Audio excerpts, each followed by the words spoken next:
Assalamualaikum warahmatullahi wabarakatuh. Apa kabar semuanya anak-anak? Semoga kalian baik-baik saja dan dalam keadaan sehat walafiat. Baiklah anak-anakku, hari ini Pak Teguh akan mengisahkan suatu kisah seorang nabi, yaitu Nabi Ayub alaihissalam, yang ada di KD kita 3.16, yaitu memahami kisah keteladanan Nabi Ayub alaihissalam. Tapi sebelum kita masuk ke ceritanya, mari kita berdoa terlebih dahulu. A'udzu billahi minasyaitonir rajim.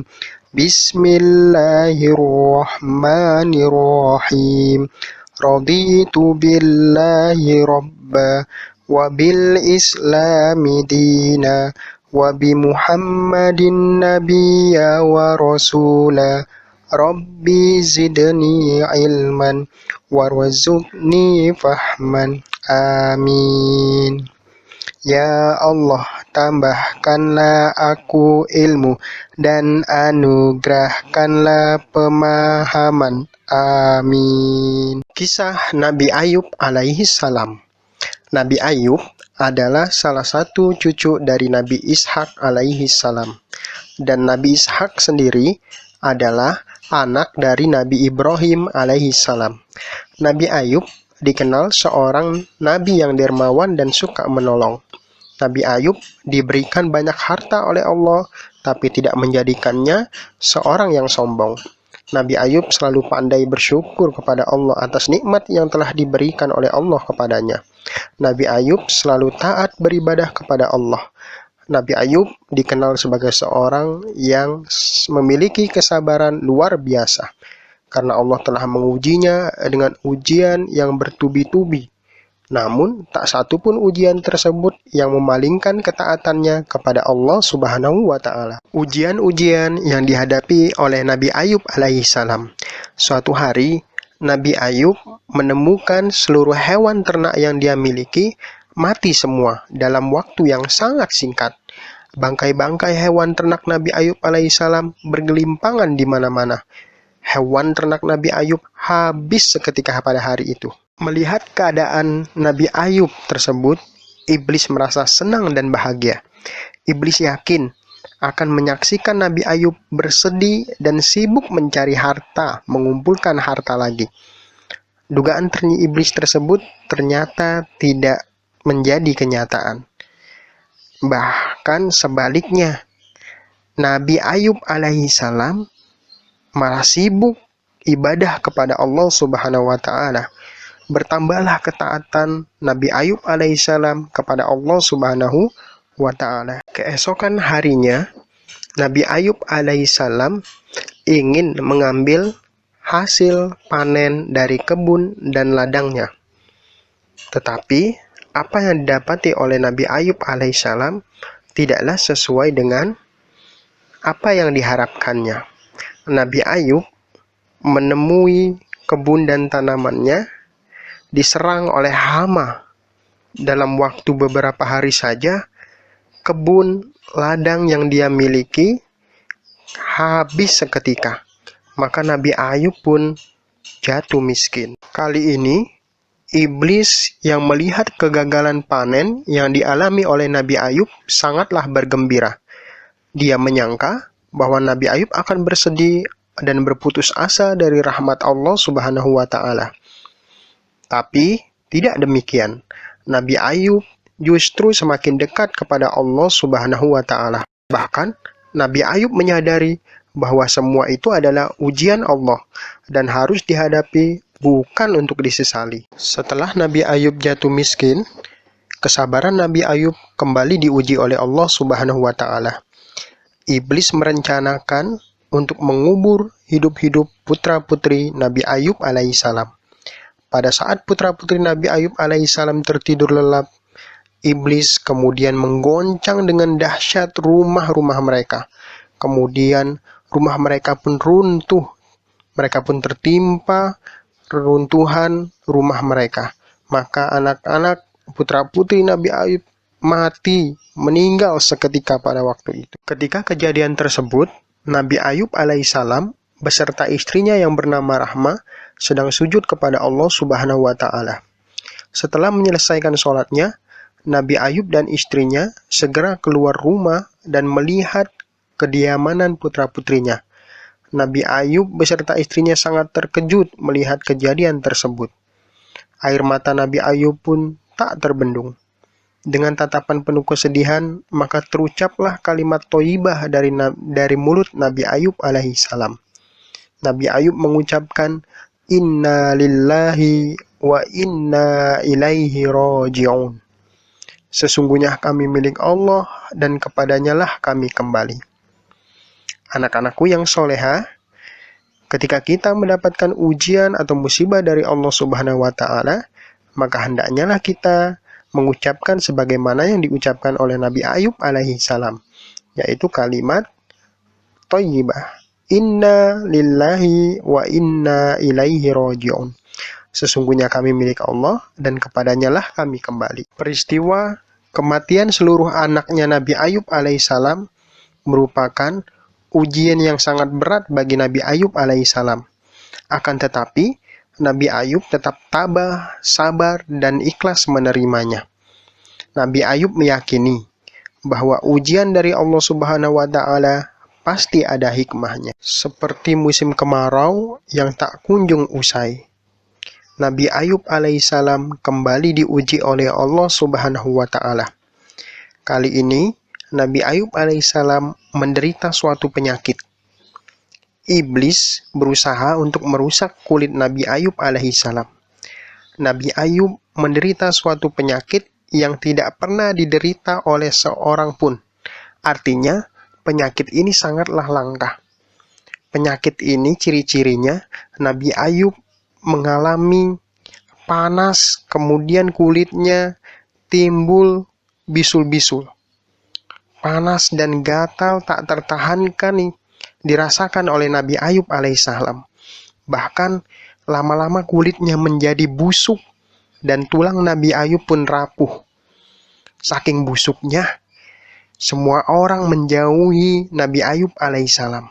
Bahkan bau busuknya dari penyakit ini tercium oleh orang-orang yang jauh beberapa meter dari rumahnya. Melihat penderitaan yang dialami oleh Nabi Ayub alaihissalam, istrinya Nabi Ayub, Rahmah, sangatlah bersedih. Ia kemudian memohon kepada Allah Subhanahu wa Ta'ala sambil menangis untuk meminta kesembuhan penyakit yang dialami oleh suaminya. Melihat istrinya yang bersedih, Nabi Ayub segera menenteramkan hati istrinya dan menguatkannya bahwa seluruh musibah yang dialaminya kita harus bersabar, karena sabar itu adalah sifat semua nabi. Maka Nabi Ayub alaihissalam dan istrinya meninggalkan kampung halamannya, dikarenakan orang-orang yang berada di kampung tersebut sangatlah terganggu dengan penyakit yang diderita oleh Nabi Ayub alaihissalam. Nabi Ayub dan istrinya pergi ke tempat yang jauh dari perkampungan. Tinggallah Nabi Ayub dan istrinya di tempat yang sangat jauh dari perkampungan. Untuk memenuhi kebutuhan sehari-hari, istrinya Nabi Ayub bekerja. Ia kemudian pulang pergi dari rumah dan tempatnya yang sangat jauh itu ke perkampungan untuk bekerja, mencari pekerjaan untuk memenuhi kebutuhan mereka sehari-hari. Iblis pun membisikkan rasa putus asa kepada istrinya Nabi Ayub alaihissalam. Ia menghasut istri Nabi Ayub bahwasannya Nabi Ayub tidak akan sembuh. Karena kelelahan, istrinya pun mulai merasa putus asa dan tidak sabar menghadapi ujian Allah Subhanahu wa Ta'ala. Maka ketika pulang, istrinya pun mengatakan bahwasanya dia tidaklah sabar, maka dia pun meninggalkan Nabi Ayub alaihissalam. Nabi Ayub yang melihat istrinya meninggalkannya, ia berjanji ketika istrinya kembali, maka ia akan mencambuk istrinya sebanyak 100 kali. Akhirnya, Nabi Ayub alaihissalam tinggal sendirian. Ia telah ditinggal istrinya. Anak-anaknya meninggal dunia. Ia jatuh miskin. Dan ia sekarang mengalami penyakit yang sangat menjijikkan. itu semua tidaklah merubah ketaatannya kepada Allah Subhanahu wa taala. Ia semakin sabar dan tabah tanpa mengeluh sedikit pun. Suatu malam yang hening, Nabi Ayub alaihissalam pun berdoa kepada Allah Subhanahu wa taala. Dan doanya tercantum di dalam firman Allah Subhanahu wa taala di dalam surah Al-Anbiya ayat 83. Wa ayyuba idnada rabbahu anni masaniyad durru wa anta arhamur rahimin. Dan ingatlah kisah Ayub ketika dia berdoa kepada Tuhannya, "Ya Tuhanku, sungguh aku telah ditimpa penyakit, dan Engkau Maha Penyayang dari semua yang penyayang." Allah yang Maha Penyayang pun mendengar doa Nabi Ayub ini, kemudian memerintahkan kepada Nabi Ayub alaihissalam untuk menghentakkan kakinya ke bumi. Maka dengan izin Allah, memancarlah air dari dalam bumi dalam keadaan sejuk dan segar. Nabi Ayub pun diperintahkan oleh Allah untuk mandi dan minum dari air tersebut. Allah berfirman, "Hentakkanlah kakimu, inilah air yang sejuk untuk mandi dan untuk minum." Dengan izin Allah, penyakit yang diderita oleh Nabi Ayub alaihissalam seketika sembuh. Nabi Ayub kembali menjadi seseorang yang baru. Ia memiliki wajah yang tampan, kemudian bersinar dan wangi. Melihat dirinya telah sembuh, Nabi Ayub alaihissalam kembali ke kampung halamannya untuk mencari istrinya. Ketika ia melihat istrinya pun bingung. Kenapa ada orang yang sangat tampan, kemudian tidak dikenalinya mencari dirinya? Nabi Ayub melihat kebingungan istrinya pun menjelaskan bahwasanya ia adalah suaminya, yaitu Ayub yang telah ia tinggalkan. Maka istrinya pun terkejut melihat tersebut, bahwasanya ia melihat Nabi Ayub yang baru, yang sangat tampan, bersinar wajahnya, dan ia pun kembali kepada Nabi Ayub alaihissalam. Akan tetapi Nabi Ayub mengatakan kepadanya bahwasanya ia telah bersumpah kepada Allah Subhanahu wa taala, "Ketika engkau kembali wahai istriku, engkau harus aku cambuk sebanyak 100 kali." Tetapi Allah Subhanahu wa taala memberikan keringanan kepada Nabi Ayub alaihissalam melalui firman-Nya. Nabi Ayub diperintahkan untuk mengambil seikat rumput yang berjumlah 100, kemudian memukulkannya, mencambukkannya kepada istrinya hanya sekali. Karena Allah itulah Allah Maha Penyayang, dan Nabi Ayub alaihissalam melakukan apa yang diperintahkan oleh Allah Subhanahu wa taala. Setelah istrinya kembali kepada Nabi Ayub alaihissalam, Allah pun mengkaruniakan kepada mereka berdua beberapa putra-putri. Bahkan Allah melipat gandakan jumlahnya. Dan Allah pun melipat gandakan seluruh harta Nabi Ayub alaihissalam, baik hewan ternaknya dan hasil panennya. Seketika Nabi Ayub pun kembali menjadi orang yang kaya raya. Tapi tetap ia menjadi seorang nabi yang sangat dermawan, suka menolong, tabah dan sabar menghadapi segala ujian dan musibah yang dia alami. Anak-anakku yang soleh dan soleha, sebagai anak muslim, kita harus belajar dan berusaha meneladani perilaku sabarnya Nabi Ayub alaihissalam. Di antara perilaku sabar yang harus kita teladani adalah 1. Sabar dalam melaksanakan perintah Allah Subhanahu wa taala. Seperti yaitu belajar, beribadah. Ya, kita harus menjadi orang yang rajin dan orang yang taat dalam menjalankan ibadah kepada Allah Subhanahu wa taala. Kedua, kita harus sabar dalam menjauhi larangan Allah Subhanahu wa taala. Kita tidak boleh mengerjakan sesuatu yang dimurkai oleh Allah Subhanahu wa taala.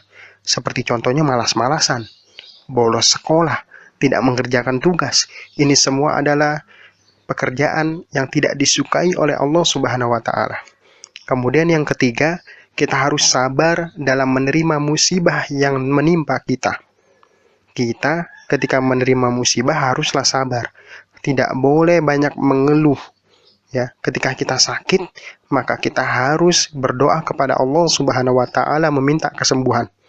Berobat ke dokter, minum obat dan istirahat yang cukup. Keempat, kita harus sabar dalam menerima nikmat dari Allah Subhanahu wa taala, yaitu ketika kita menerima nikmat dari Allah, maka kita tidak boleh sombong. Kita harus semakin rajin beribadah kepada Allah. Kita harus menyantuni orang-orang yang lain. Kita harus memberikan sedekah jika Allah memberikan kita banyak harta. Baiklah anak-anakku, demikianlah kisah Nabi Ayub alaihissalam. Hendaknya kita selalu bersabar di dalam menjalani kehidupan ini. Anak-anakku yang soleh dan soleha, demikianlah kisah Nabi Ayub alaihissalam. Dan next video, Pak Teguh akan mengkisahkan tentang Nabi Musa alaihissalam. Tetapi kalian harus tetap semangat dan tetap jaga kesehatan ya. Jangan lupa untuk makan dan istirahat yang teratur sehingga tubuh kita pun sehat walafiat. Dan jangan lupa pula untuk rajin beribadah kepada Allah Subhanahu wa taala. Demikian anak-anak, terima kasih. Pak Teguh tutup dengan melafalkan alhamdulillah. Alhamdulillahirabbil alamin. Wassalamualaikum warahmatullahi wabarakatuh.